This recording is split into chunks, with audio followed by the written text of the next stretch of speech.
breakfast puppies? This podcast contains adult language and content and is meant for mature audiences. Listener discretion is advised. That's right. You're listening. The Glitterbois.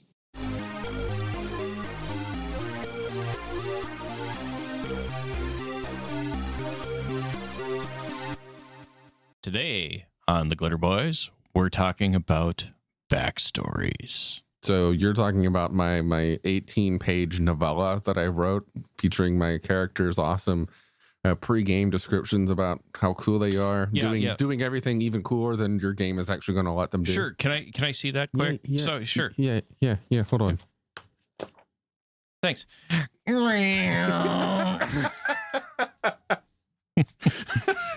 No. You brought up a traumatic story from my past, which I won't go into, but oh my God. Short version, 16 pages, handwritten, in handwriting that's worse than mine. Occasionally dipped in blood. But yeah, effective character backstories. What makes an effective character backstory? That's what we're talking about today. Okay, well, Jacob, do you have an answer to that question? Yes.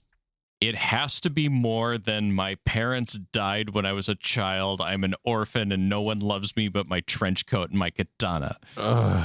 God, yeah. I'm so over that. And you know, as a kid, that was my favorite thing ever because I just wanted to get down and roll some dice. Yep. You know, I was like, I don't care. I'm just here to murder. I'm just here to murder, to pillage, to loot. You know. Yep. Give me the dice. I want to stay up. Okay. Here's your coalition dead boy. Have a nice day. But especially in the Palladium system, doesn't matter what you're playing. Fantasy, beyond the supernatural, ninjas and super spies, especially ninjas and super spies, where so many of the OCCs have kind of built-in histories. Yeah. Even recon. Good story backgrounds for your characters, super, super important. Hitting the sweet spot of enough information to tell you as a player about your character and to give information that the GM can work off of to create an enriching and fulfilling story is important, but not if you drown them in your novella. Okay, but do I get to at least read it aloud during play? I hate you. What about monologue? Can we pause the action while I monologue? Do you have the GM gets to do it? Do you have the supervillain power uninterruptible monologue? No, you don't. Have a good day. Yeah. But yeah, it should tell you something about the character, and it doesn't have to be a lot. Like one of my first Rifts characters was a wilderness scout. Surprise to anybody who knows me. And he was a small town kid from a farming community that had to look after itself because it was just outside the protection range of any of the major powers. He grew up in the woods, taking care of the farm, taking care of the town, and had a loving family somewhere out there. They weren't murdered by, DBs or anything like that. And it was 2 paragraphs. But there was so much there to work with. We eventually ended up passing through my old hometown and meeting the character's family. And, even though I just mentioned it's like he has a family and a couple siblings, I don't even think I gave a number of siblings. The fact that, it was roughly in this geographical area, it gave enough where as a player, I had the cues for the person I was presenting at the table to the other players and the game master. And the game master had enough there that he could hook things on and build stories that one would actually interest the character in actually engaging in. And 2, could bring in parts of characters' backstories and give them stakes in situations. Palladium, at least the fantasy, has some built-in little hooks that you can use that are random roll tables. Mhm. You don't have to use them. People often ignore them, but one of them is like birth order or land of origin and likes and dislikes. Okay, I'm from the land of the south wind. I hate merchants and I'm fifth born. Okay, make something out of that. What are your feelings and your other siblings? Were there more after you? Mhm. Why do you hate merchants so much? Those are great quick hooks. Quick hooks. You can build a character backstory for yourself there. You can have just enough where you can hit the table with that. The GM's got some stuff. You can explore it with the table. You've given a skeleton that you can build your character off of, even if you haven't really fleshed it out in your own mind when you sit down. What are your thoughts on games that have it built into the character creation system? Like, for example, Whole, or Traveler, or Conan, the Modifius version.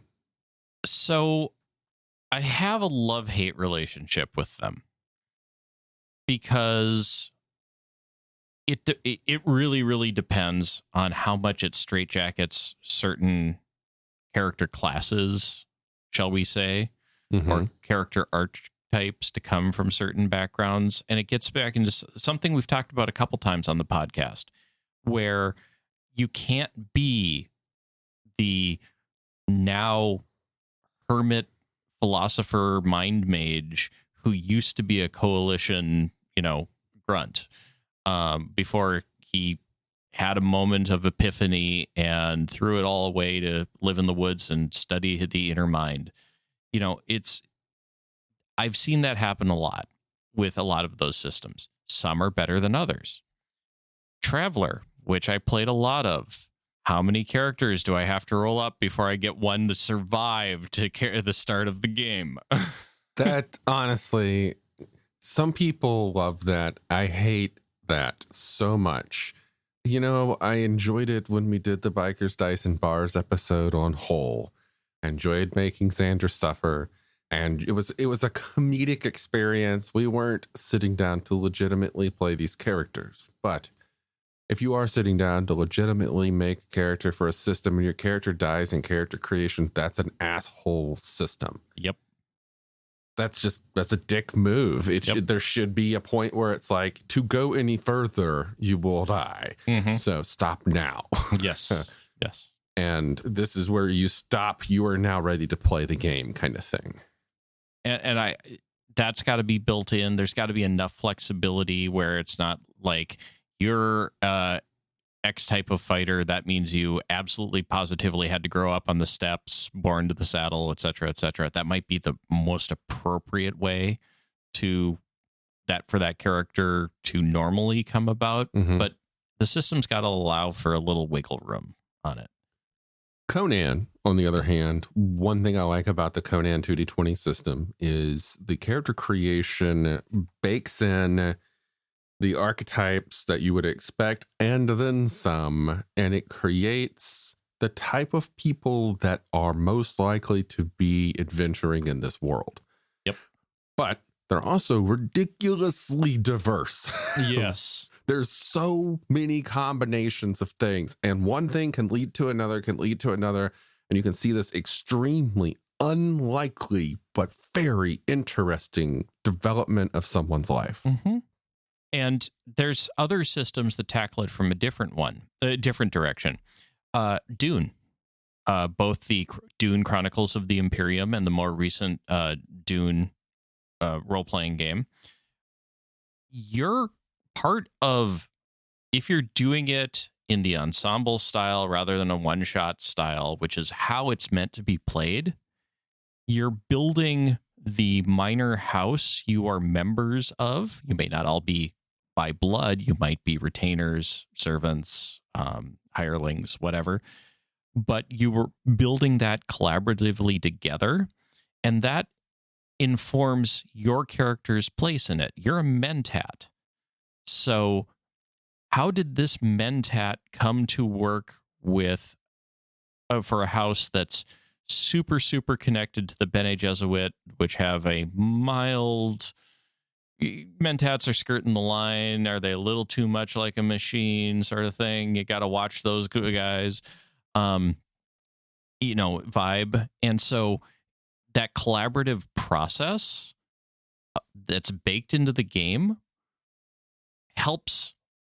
It dictates some of the stuff you as a character have and some of your background, but it also creates implied spaces that you can fill in. Sounds a lot like also the Song of Ice and Fire role-playing game from Green Ronin. You had the house creation and everybody was involved in it. Mm-hmm. So I'm also reminded of Beyond the Wall. Oh, talk about a system that did it right. Yeah. The way that the characters are built in that, they follow interesting paths that you frequently won't expect, and the character that you sit down and actually play might not be what you had expected to be playing that night, but it's still very interesting and fun. We've talked before on the podcast on the importance of Session Zero. Yeah. Beyond the Wall is still, to this day, one of my top 3 favorite Session Zero games ever. I mean, the whole thing is built around it. Yeah. You have to have a Session Zero in that game. You're building the town you're from. You're building the landmarks, the political structures in it. Not in any super, super granular detail, but enough where you're not only building your character, but you're building your corner of the world and how you fit in that corner of the world, which is what a good, effective character backstory should do. It should help build your character beyond raw numbers and skills and tell you something about how the character fits in the world around him. So, seeing as how we largely talk about Palladium games on this podcast, unfortunately, there's none of that built into the Palladium system. Now, you've said before that your character classes already have some story there, that anybody who takes a moment to read over the description of the character class and its history in the world can probably come up with some basic ideas.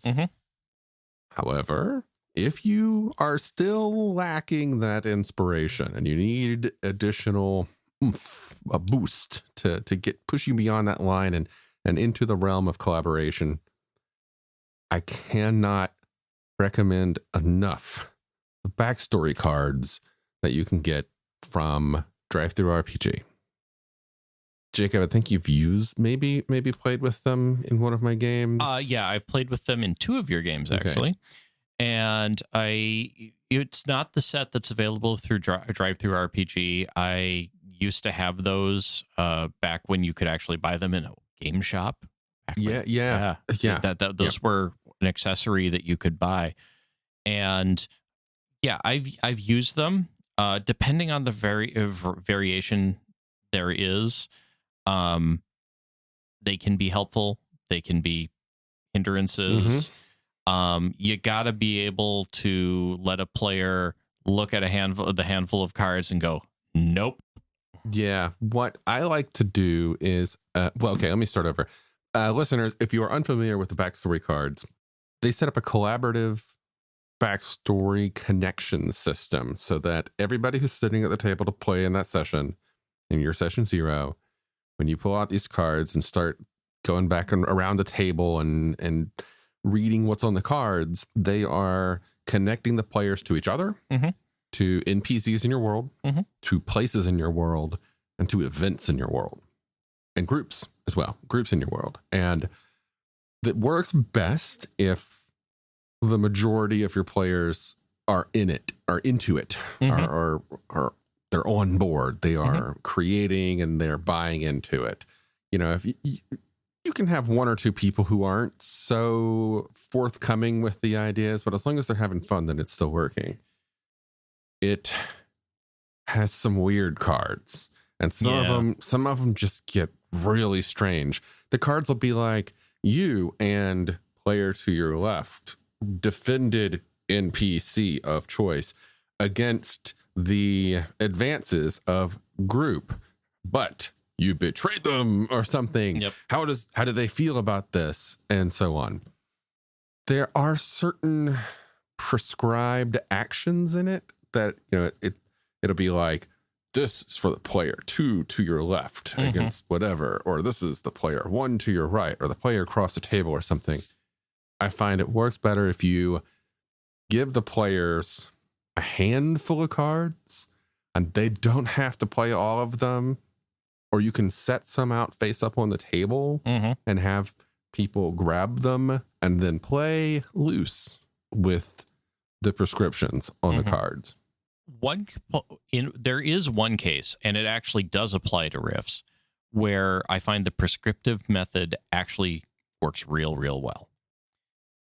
Let's say you didn't have a true session 0, and you had a whole bunch of players on their own. They're all experienced riffs players. They all made their OCCs without talking to each other.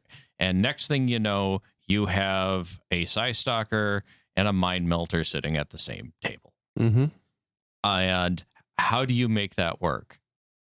Grab those cards and be rigid on 2 to your left, person across the table, et cetera, et cetera. Yeah. It sets up social dynamics that will keep a group functioning that maybe on paper should never, ever be in the same room with each other. You just reminded me of another game that I'll mention, and I'm surprised that I didn't think about it ever. My own game, Moto Bushido, and in that game, when you create your characters, you have to create them together, because again, you are creating both the characters and their group, their pack, their gang, whatever. And each step of the way, you have to answer questions about yourself and or involving someone else. And by the end of the character creation, because of the way I structured the phrase to questions, you have friendship, beef, animosity, and love with everybody at the table. Yep. Just like a really, really close group should be. Every single biker club I have ever been around.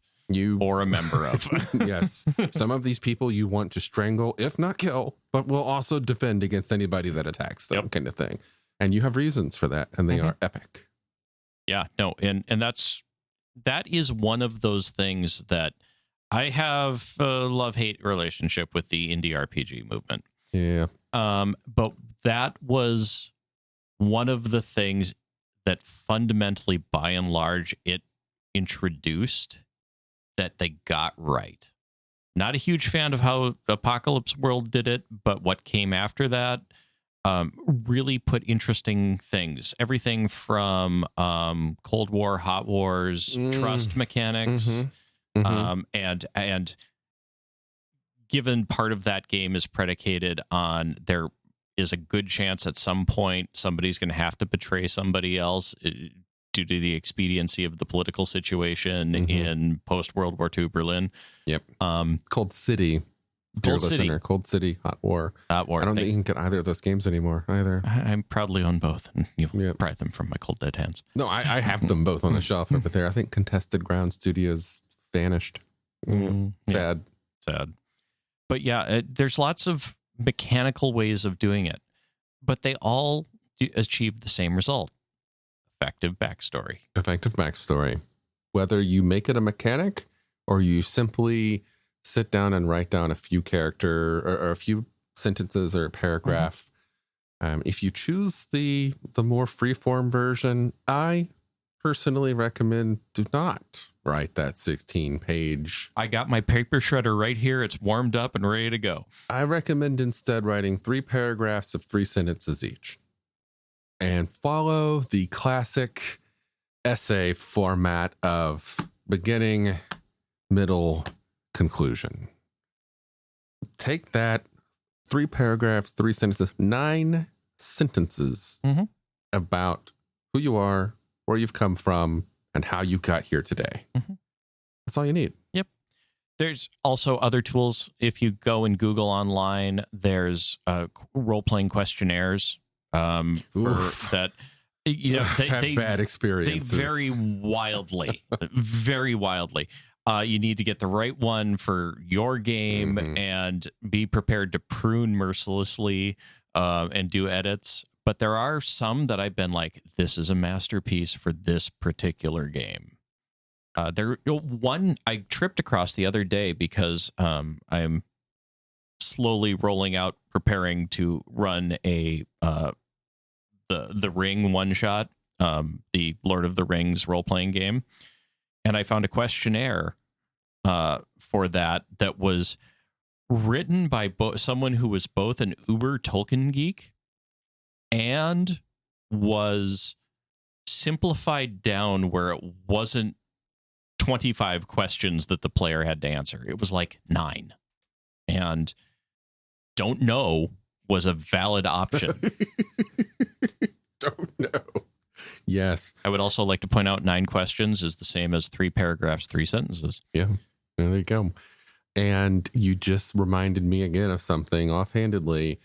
Again, it's impossible to find now, but if you happen to have a lead to get your own copy of the Central Casting series of books, do it. It creates some fantastically interesting characters. I don't recommend leaning on it, but it's a fun experiment. I will put one caveat out there for Central Casting. I've used Central Casting before. I tend to like it. It is a product of its time. Yeah. Yep. And some of the language they use in there is jarring for modern audiences. And so go into it just knowing that you're dealing with a product that was designed in the 80s, written in the 80s, and yeah. You mean like Palladium? Well, yeah, but... Thanks for listening, folks. Starships, magic, mystic martial arts, romance. All of these can be found in A Cloak of Blades by Isaac Scher. You might have heard my name before. I've done a lot of voiceover work for Breakfast Puppies, and I've recently released my first novel. It's available on Amazon as an ebook and paperback, and you can get it for free if you have a Kindle Unlimited subscription.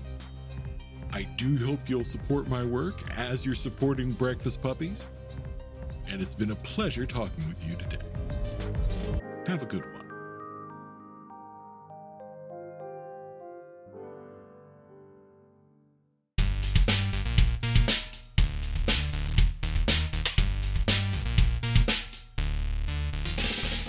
You've been listening to The Glitterbois, a Palladium Books fan podcast.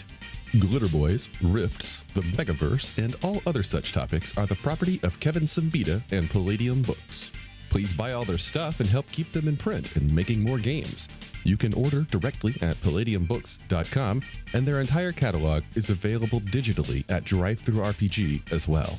Our opening music is 8-Bit Bass and Lead by Furby Guy from freesound.org. This closing music is Caravana by Philip Gross, available at freemusicarchive.org. All sound effects used are self-made or acquired via Creative Commons Zero license. If you like what you have heard, find us on Twitter and Facebook as The Glitterbois. That's BOIS. And check us out online at breakfastpuppies.com/glitterboys. And also join us on the Breakfast Puppies Network Discord at breakfastpuppies.com/discord.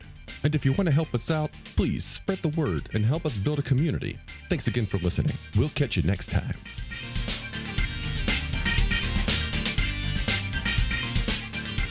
Yeah. I love that. I love that. Like, when you started making the face, I knew exactly what was going to come out of your mouth, and it was like, yeah.